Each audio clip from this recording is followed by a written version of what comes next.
how do you like your new position? So far, so good. Love it, actually. Still kind of figuring out what exactly. Yeah. That was my next question. Because exactly what you do now. I mean, I have a few things already set, but and Rough and Rebecca is just being so awesome. You know, like she really wants to shape it as I, do what I'm passionate about.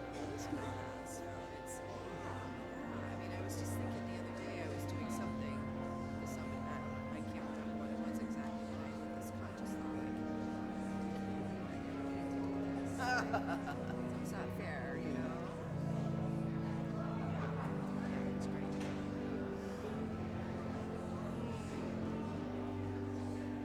And I have to say, Sunday mornings are pretty great, too. Like, I actually get to see That's right. just your thing. Yeah, that must have been kind of weird for you because, yeah, you don't get to go to church.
It's really amazing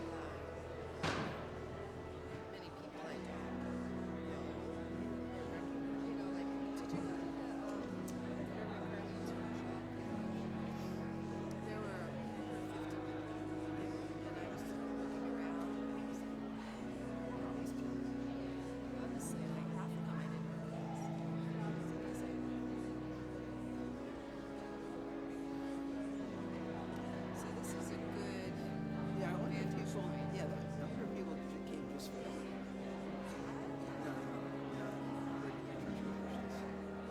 Maybe. Although, I think she asked that question actually. And I think there was just one person.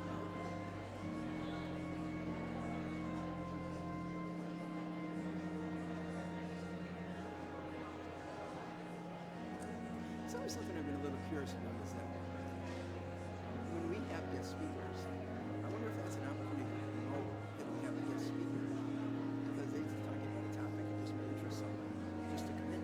Right. Yeah. Yeah. I know we've got people here based on the topics that she's preached on. I was talking to somebody the other week who came to the addictions sermon that has been here a few times. Do you mind? No, that would be great.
Good morning.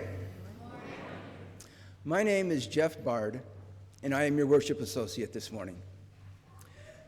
I welcome one and all to our church and our worship service. I also want to offer a very warm welcome to our minister emeritus, the Reverend Bertrand Steves, his wife Maxine, and their family who are with us this morning.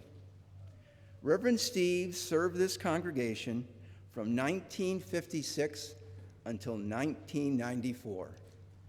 To give that a little historical perspective, in 1956, Ted Williams was the left fielder for the Boston Red Sox.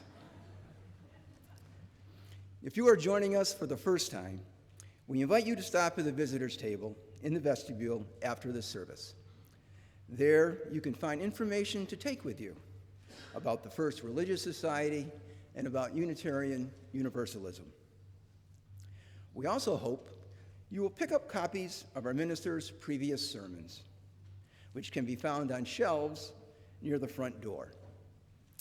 You can also find out more about us on our website, frsuu.org, and on Facebook.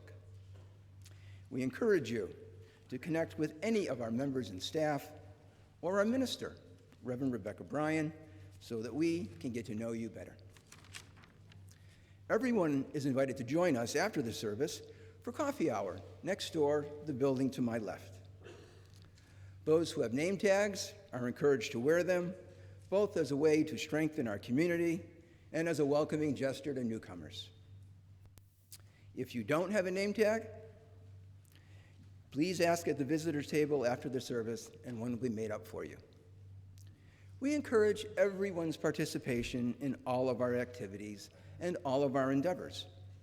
And we invite each of you into our shared ministry, which takes place within this church and outside in our local community and the world. On that subject, I call your attention to the announcements of meetings, classes, and events listed in the Here's What's Going On section of your order of service. Please take a moment to review them. Hopefully, you'll find something of interest to you. Thank you. It is good to be together.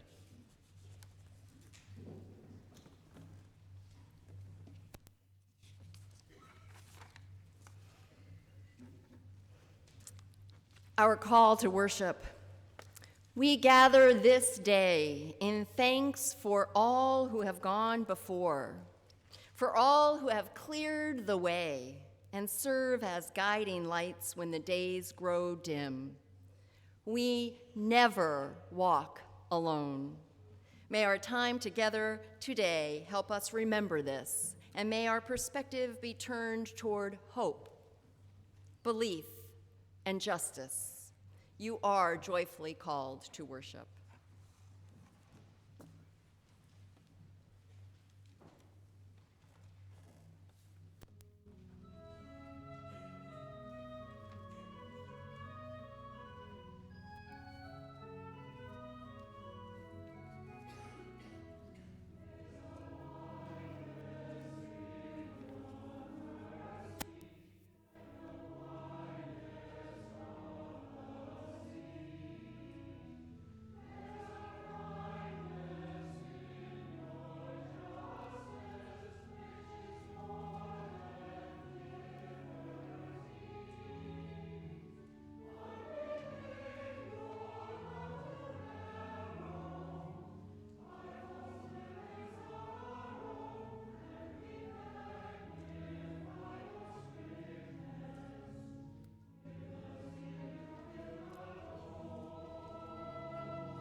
At this time, I would like to invite forward members of the Steves family who will light our chalice and candles of peace.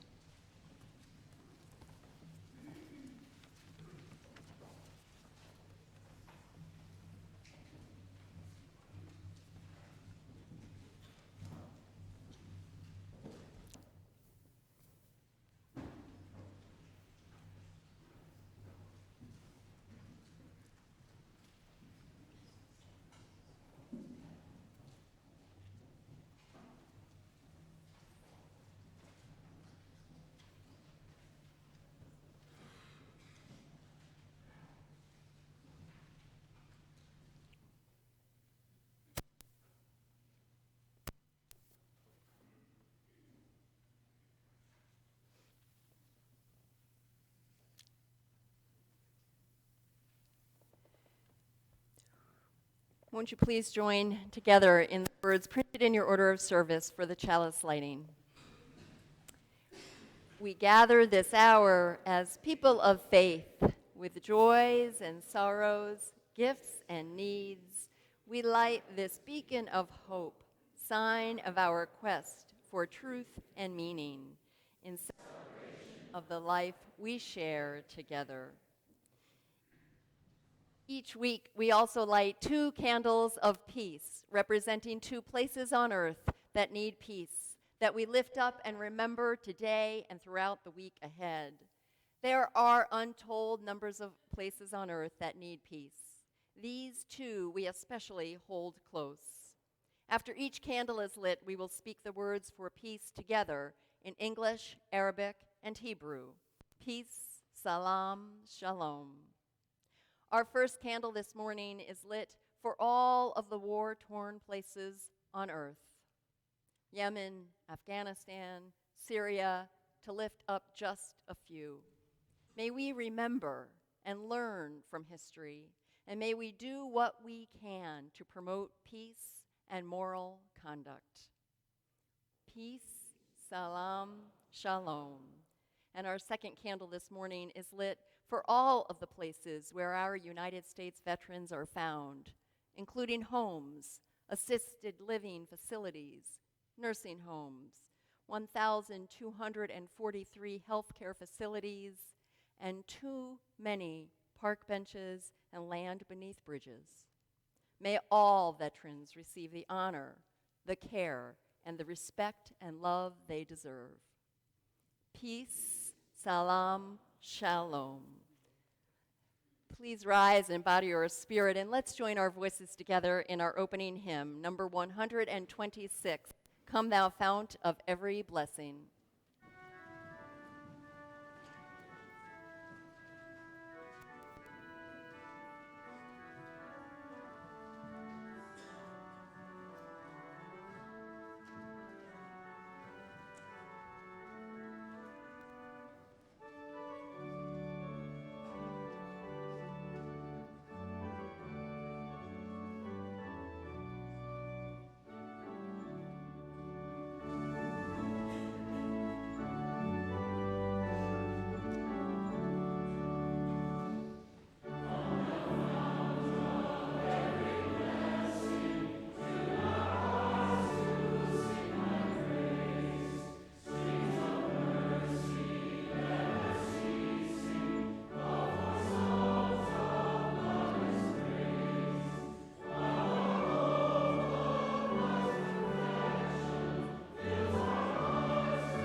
Join our voices in our affirmation of faith printed in your order of service.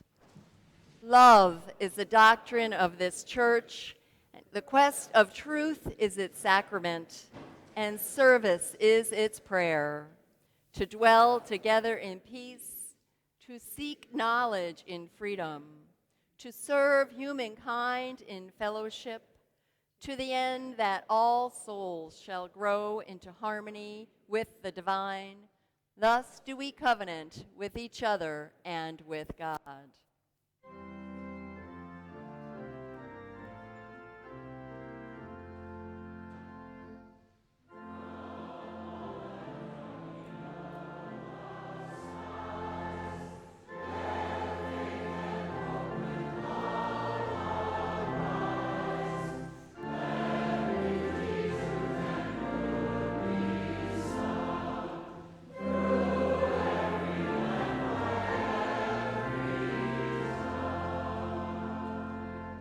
Please be seated.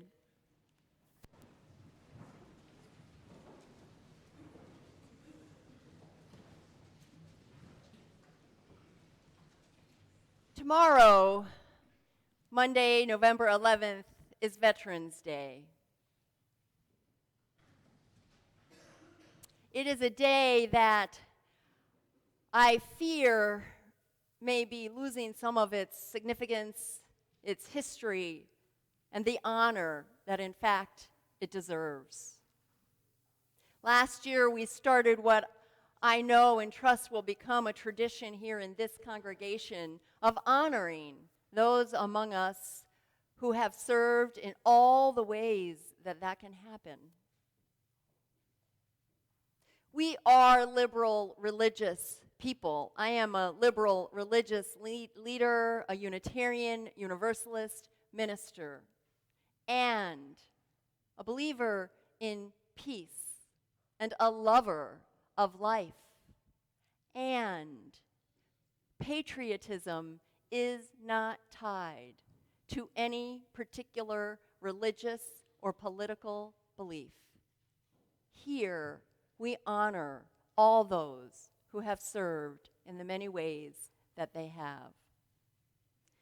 So at this time, I'd like to invite forward all of our veterans who are with us this morning to come forward so we may honor you.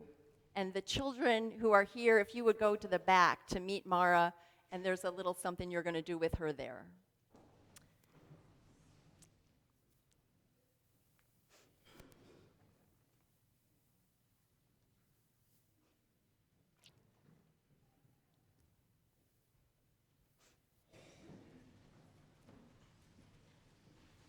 Come right up here. Yep, if we can just all come right up onto the chancel, that would be wonderful.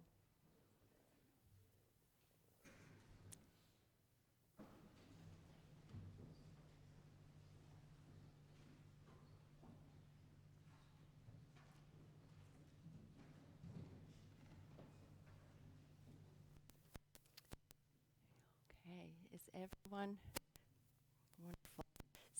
So what I would like to invite us all to take the time to do here, hear your names, in what way you served, perhaps where and at what time, and know that as we listen, your story is honored here. So why don't we start, Jeff, here with Peter.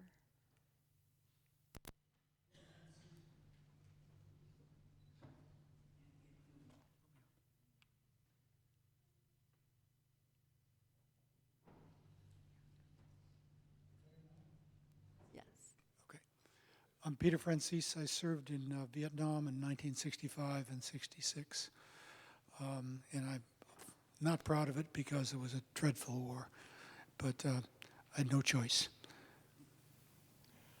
I'm Ray Wilson. I served in the Marine Corps from 62 to 65. Fortunately, before Vietnam got really nasty. I'm Bob Tyler Nelson. I was in the Navy in the early 60s, and I served on a destroyer, the USS Howard, DD-861. You never forget. I'm Sue Purcell. I was in USA Medac, at Fort Tripler and Fort Ord in the late 80s. I'm Gail Fair. I was in the U.S. Air Force from 85 to 92, served during the first Gulf War and in the northern no-fly zone area in Iraq, in Turkey in 91. I'm Stephen Swallow. I was a Navy dentist from 1969 to 1975. Good morning, I'm Jay McCarthy. I was with the United States Air Force from 66 to 69. Served as a flight line crew chief at Stewart Air Force Base and Tuiwa Air Base, Republic of Vietnam. Oh, excuse me. Stan Kilty could not be with us today. Stan was a Army physician stationed at Fort Sam Houston, Texas. I am Chuck Kennedy, U.S. Army, 1965 to 71. I'm John Harwood. I served in the Army from 1959 to 1962 at Caserma Passalacqua, Verona, Italy. I'm Tom Brewer, served in the U.S. Air Force, 70 to 74, Kinchlow Air Force Base up in the Upper Peninsula where it was really cold. I'm Heidi Kelleher, and I went into the Navy right after college as a nurse. And when I got finished with my 3 years at Bethesda Naval Hospital, I was called up to the first Desert Storm, Operation Desert Storm. So I was there for about 4 months. I'm David Kelleher. I served in the Navy from 1975 to 2005, and I met Heidi during the Gulf War in Saudi Arabia. I'm Will Buttonhagen, United States Army, 1956 to 1959, U.S. Army Headquarters in Heidelberg, Germany. My name is Ken Critch. I served during the Korean War in 1951 to 1955. I was in the Navy. I was an electronics technician. I served on 2 ships, the USS Rockbridge, which was a 228, APA 228, which was an attack transport, and a destroyer, DD 724. I also spent most of my career, a lot of my career, in the Newfoundland. My name is Don Ketzler. I served in the Army 1953 to 55, and I was in the Medical Corps in the German occupation. I'm Joe Vecchione. I was in the United States Air Force from 1968 to 1972. I did flight simulators, and I was stationed at Otis for a couple of years. I'm Jim Kidd, United States Air Force, Strategic Air Command. I served mostly at Westover Air Force Base, Zaragoza, Spain, and I spent a TDY in Goose Bay, Labrador in the winter. My name's Steve Costello. I was U.S. Army and U.S. Army Reserves from 1990 to 1998. I spent most of my time during that period back and forth from Fort Sill in Lawton, Oklahoma. I'm Will Rogers, United States Marine Corps infantry officer, D Company, 1st Battalion, 9th Marines, Vietnam. I'm Dick George. I was a member of the 101st Airborne Division as a paratrooper with the Screaming Eagles, Fort Campbell, Kentucky. I was a Rakkasan, and I served in 1958 and 1959. And we also have Dick Daly, who's able to be with us this morning, who was a lieutenant in the Air Force at the time of the Korean War. He was a pilot of KC-97, a gas station in the sky. Won't you please join me in honoring and thanking these veterans for their service?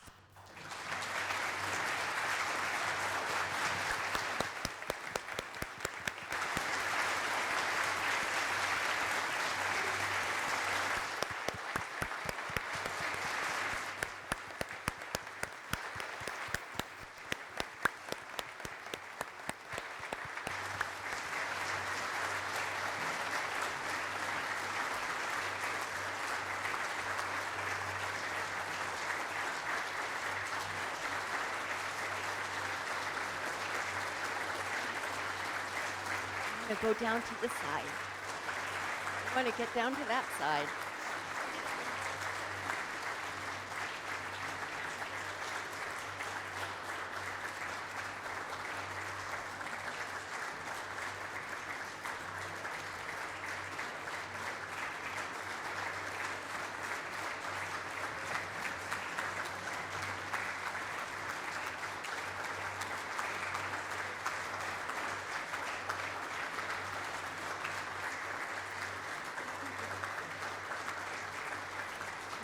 Your turn, please.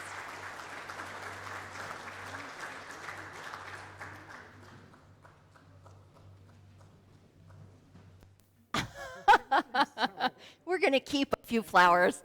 That's good. That's okay. Thank you. Please be seated.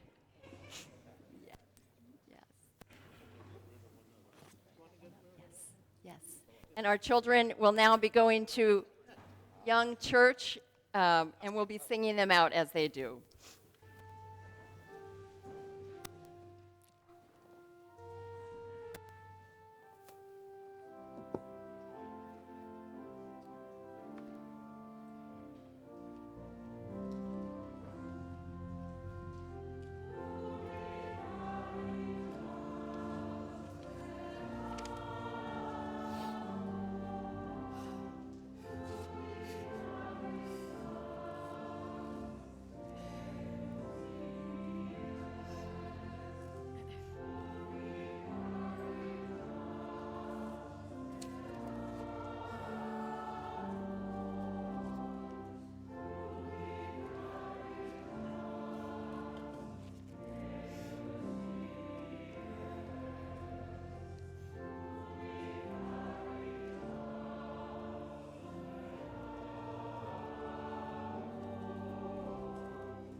Who was Clara Barton? Perhaps you know her as the angel of the battlefield during the Civil War, a title she earned because of her ceaseless efforts to care for the wounded. Perhaps you know her as the founder of the American Red Cross. These are the two things for which she is best known. What you don't know might surprise you. You may not know that Clara Barton overcame debilitating shyness and a childhood made difficult by mental illness in her family to become a highly successful teacher and founder of the first free public school in the state of New Jersey. That she quit her job at that school in protest when a man was hired for the same job with twice the pay. That she was the first woman to serve as clerk in the U.S. Patent Office, where she withstood sexual harassment until her position was eliminated. She was disparaged not only for being a woman, but for her abolitionist views. You may not know that Clara Barton, who had never received formal medical training, worked to save, heal, and ease the suffering of men in both the Union and Confederate armies. That though she began her work aiding the wounded who were transported to Washington, D.C., she felt called to work on the battlefield. Working in the trenches, she refused superior treatment or to eat anything better than what the soldiers received. Perhaps you don't know that at the end of the war, President Abraham Lincoln tasked Clara Barton with locating missing prisoners of war. She and her staff were able to ultimately identify 22,000 missing soldiers. Perhaps you don't know that some of her other pursuits included assisting former slaves adjust to lives of freedom, working for women's rights as well as for the 15th Amendment, which gave voting rights to Black men, and traveling as a successful lecturer. And all this was before her 20-plus year career with the American Red Cross, an organization she founded in 1881. You may not know that Clara Barton suffered from depression and on at least one occasion contemplated suicide, that she was apparently a lousy administrator, and that for some time she exchanged love letters with a married man. Clara Barton was, as they like to call her, an angel, and she was also very human, an angel very much of this world. I like to imagine the comfort Clara Barton brought to the men who lay dying on the battlefield, the courage and strength and self-possession it took for her to attend to them. I like to imagine that some of them were spared from a cruel and lonely death to one in which their hand was held, soft words spoken, and care administered as they passed on. Who was Clara Barton? She was one of our religious forebears, raised a Universalist. Universalism is the side of our faith that has traditionally held the idea that every single person is loved by God, that we are all born inherently good, and thus we are all connected. If she were alive today, I have to believe that she'd be working on the same justice issues that so many of us hold dear. This is who Clara Barton was, a woman who spoke these words: I have an almost complete disregard of precedent and a faith in the possibility of something better. It irritates me to be told how things have always been done. I defy the tyranny of precedent. I go for anything new that might improve the past.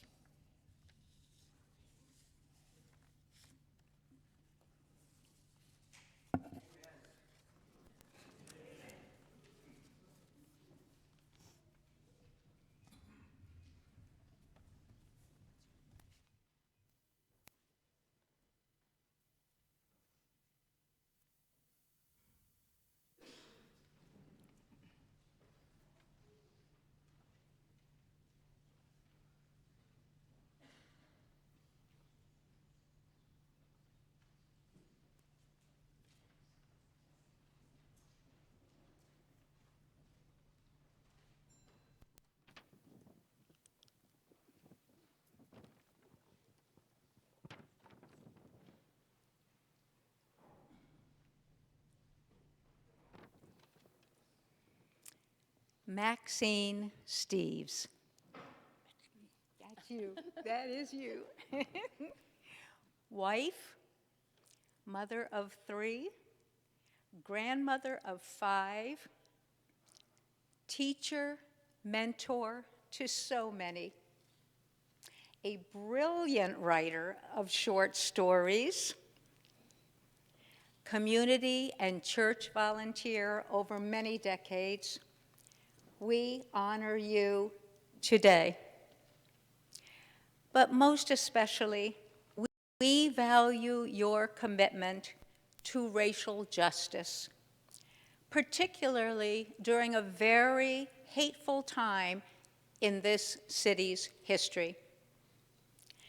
You and Bert went out at night to spray paint over racial epithets that were left during the day. You both marched with Martin Luther King in Boston. You welcomed a young man from Kenya as a foster child, and you have always been supportive of LGBTQ rights. You are a woman of strength, of wisdom, and of grace.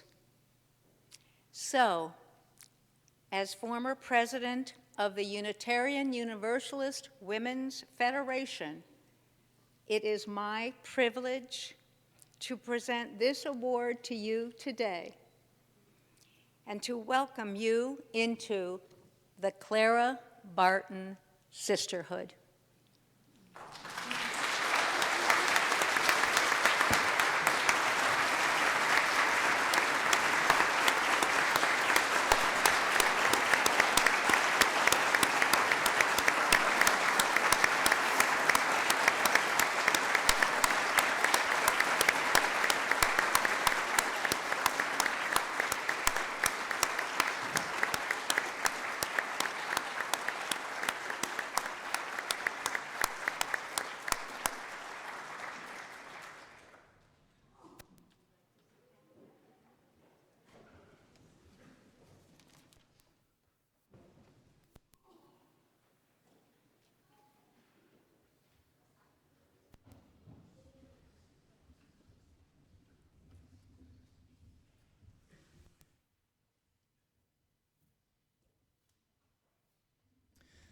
This month, one half of our loose plate collection will go to support a special holiday celebration.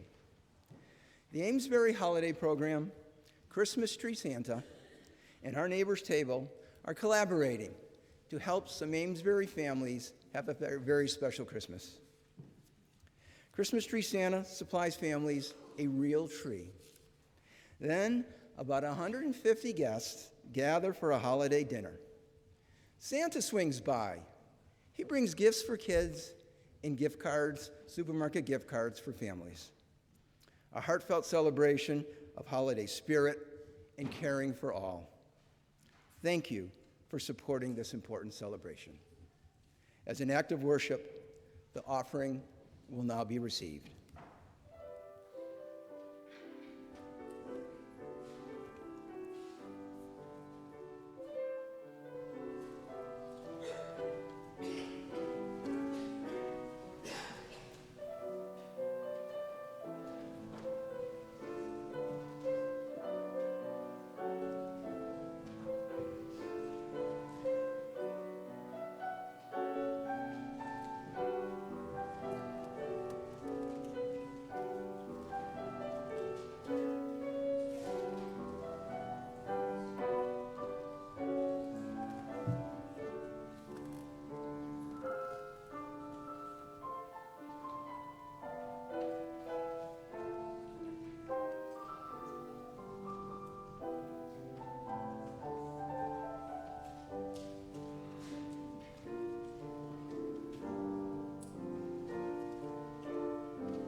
Now is that time in our service each week where we lift up and remember the sorrows and joys of those among us. And we have quite a few to share this morning. It is with a heavy heart that I share the news that longtime member Kathy Seidel died last Sunday evening Her memorial service will be held here on November 23rd at 10:30 a.m. Please hold her family, Russ, and children in your hearts and in your thoughts through the week ahead. We also remember this morning Dick Daly, who had a bad fall and is in Beverly Hospital recovering. Was sorry he couldn't be with us here today, and we hope we'll be able to get back here to Newburyport for the end of the week. And Stan Kilty, another of our veterans and dear ones, also had a fall this week. He is at Port Rehab after breaking several ribs. We hope to be able to have him back home with Carol sometime very soon. It is also with a very heavy heart that I share the recent news that longtime member Bill Pasquina died yesterday, quietly in his home.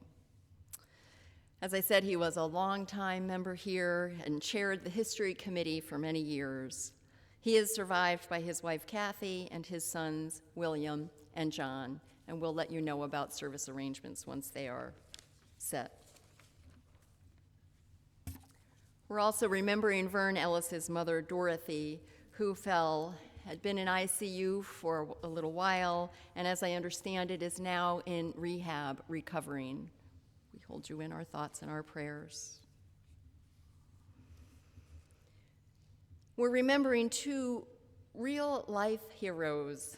This is written by Anita Wright, and she says, my parents, World War II vets, Agnes Malloy and First Lieutenant Army Navy Leon Wright, captain, combat, medic, fighting in the 69th Itinerary in New York, recipients of the Bronze, Stone, Dark Levy clusters.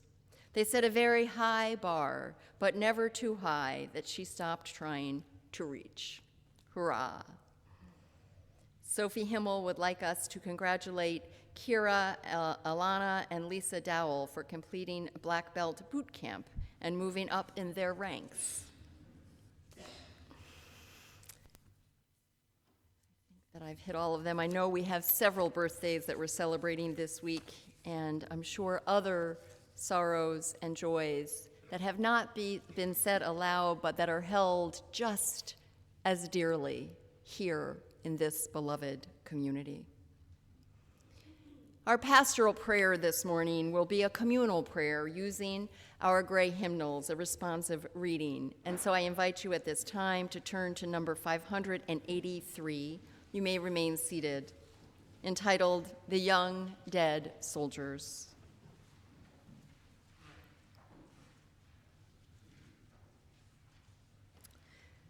The young dead soldiers do not speak.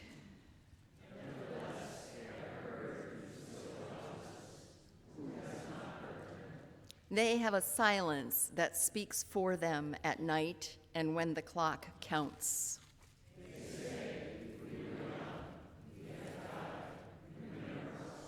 They say we have done what we could, but until it is finished, it is not done. They say we have given our lives, but until it is finished, no one can know what our lives gave. They say our deaths are not ours, they are yours. They will mean what you make them. They say whether our lives and our deaths were for peace and a new hope, or for nothing, we cannot say. It is you who must say this. We leave you our deaths. Give them their meaning. We were young, they say. We have died. Remember us.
The following words were written by Major Michael Davis O'Donnell on New Year's Day, 1970, in Dak Tao, Republic of Vietnam. He died in a helicopter crash 3 months later, in March. If you are able, save them a place inside you, and save one backward glance when you are leaving, for the places they can no longer go. Be not ashamed to say that you love them, though you may or may not have always.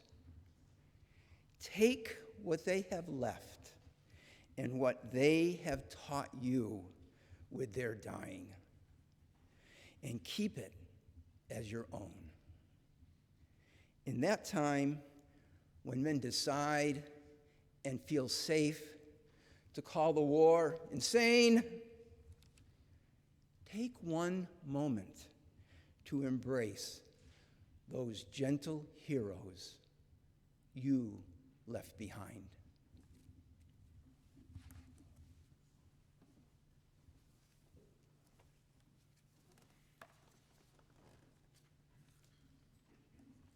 Please rise and bow to your spirit, and let's join our voices together in hymn number 391, Voice Still and Small.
Please be seated.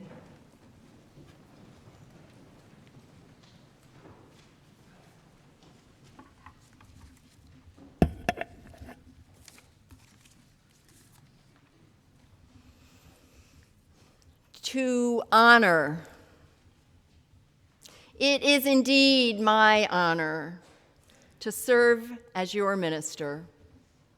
This is a wonderful congregation with deep and rooted history, both in our association and denomination and here in Newburyport and the surrounding towns. I take this call very seriously, and I do it with deep gratitude. You know, it is not by accident that we are where we are today. This church is what it is because of people. We are who we are today as a result of the sweat and effort many of you and your ancestors poured into this beloved congregation. They did so out of duty and with love, creating an honorable reality called today that we are so blessed to carry on. It can be so easy to think we're starting anew, or we're starting some fresh idea, or we are the ones, and forget all those who came before us. That is true here in this congregation, it is true in our country, and it is true in our lives. What I find is a human tendency that I hope we can all look to perhaps correct within ourselves, myself included, is that we are very prone to look upon the past when the past did us harm. And rightfully so. The past, when it's done harm, needs to be healed. It needs to be spoken. Secrets need to be told. But the past is not only harm. The past is also full of good, of courage, of love, of bravery, of honor, and of duty. We are so prone to remembering the past when it's brought us harm, and to looking to the present and the future for good, perhaps not naming that is occurring right now that is not good. Brave are we when we can see it all. We can see the angels in human form. As I said, this church is what it is because of people. And so too has this church been ministered to and led by brave, faithful, and honorable ministers before me. I walk humbly in their footsteps, knowing the path that has been laid by decades and centuries of service, faithful service to this congregation and to our liberal religious values. We are blessed to have one of those great ministers and his wife with us this morning. The Reverend Bertrand Steeves served this congregation as minister for 38 years. 38 years, from 1956 until 1994. His legacy includes engagement in the community and with the denomination, working for social justice in the areas of racial equity, interfaith relations, education, civil rights, and the rights of LGBTQ. He was also an avid fundraiser, community organizer, and wedding officiant. It is rumored that everyone in Newburyport and the surrounding area was either married by Reverend Steeves or related to someone who was. In studying 3 of his more recent sermons that were delivered in his role as minister emeritus during Reverend Babcock's tenure, Reverend Steeves' convictions are clear. They are clear and they are compelling, and they are as important today as they were then. As I said, I am honored to walk in his footsteps. He believes in a religion that is relevant to our lives, that is engaged in issues of justice. His religious convictions are steeped in reason and action, tradition and faithfulness. Byrd is not one to be overtaken by emotionalism or fanaticism. He maintains perspective by remembering history and maintaining accuracy in assessing reality. Reflecting upon the state of the nation in his sermon, "Is Nothing Sacred?" Reverend Steeves wrote this: "The truth of the matter is that our forebears all lived in eras of crisis and transition. They, like most of us, were bewildered by changes about them. However, there were a few among our ancestors who refused to be bewildered by changes they saw going on around them. They refused to believe that the best days had been left behind. They refused to give up the ideals and the principles they believed to be eternal." It is so easy to look back and think of harm, and to neglect and deny the harm in the present. It is wrong to look back and not remember the good, the courage, the love, and the bravery. And dare I say, it is dishonorable to live in the present and not honor the good and the love and the bravery, and to be part of that this day. Bert believes in the sacredness of life and the responsibility we have as religious liberals to work for the principles of our faith, including the inherent worth and dignity of all people and upholding the foundations of the democratic process. He wrote, and I quote, "The religious person recognizes the law of duty from which there is no escape. This power, this moral law, touches us on every side. We can no more evade, much less escape from it, than we can escape the atmosphere we breathe." As Unitarian Universalists, we are bound in duty to uphold certain principles. And Reverend Steves highlights 3 of them: freedom, truth, and reason. His words about freedom point to a morally universal freedom, not individual relief. He wrote, and again I quote with great honor, "Freedom cannot be limited and still be freedom." Freedom cannot be limited and still be freedom.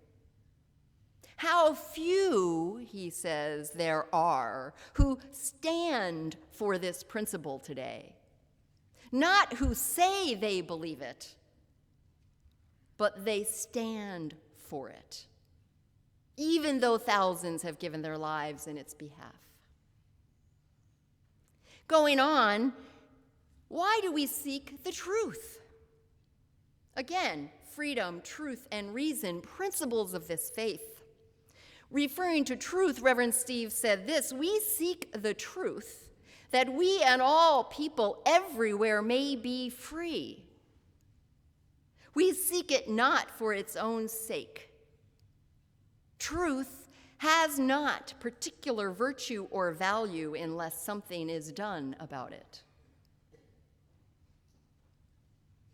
I just would like to say that one again. He wrote, "Truth, we do not seek it for its own sake. It has not particular virtue or value unless something is done about it." He goes on to surmise that a church founded on freedom and truth and reason must have only one reason for being, and that is, and I quote, "to help people." And in so doing, we work for freedom, universal freedom, for ourselves and for all people. It is my honor to walk in this minister's footsteps. And in the words of one of his colleagues, Reverend Frederick May Elliott, it is also my, and in so doing, our duty to do what we can to ensure that we follow the commands of religious freedom, which is forward. Forward to a time and a land where all people are free. Amen, and blessed be. Amen. Let's join together in our closing hymn, number 159, "This Is My Song."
In the unison benediction, while Jeff extinguishes the chalice, the words are printed in your order of service.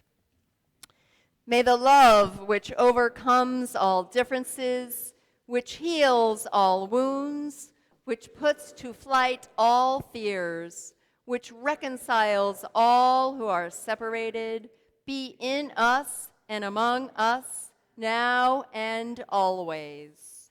And this morning, I invite you to take the hand of someone next to you.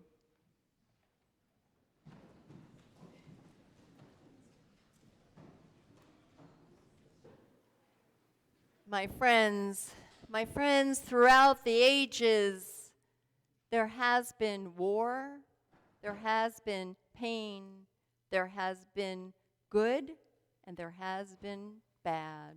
And so too today we live in all of this. Come here often to find one another, to welcome each other, to know that you are not alone in your belief and work for justice and good.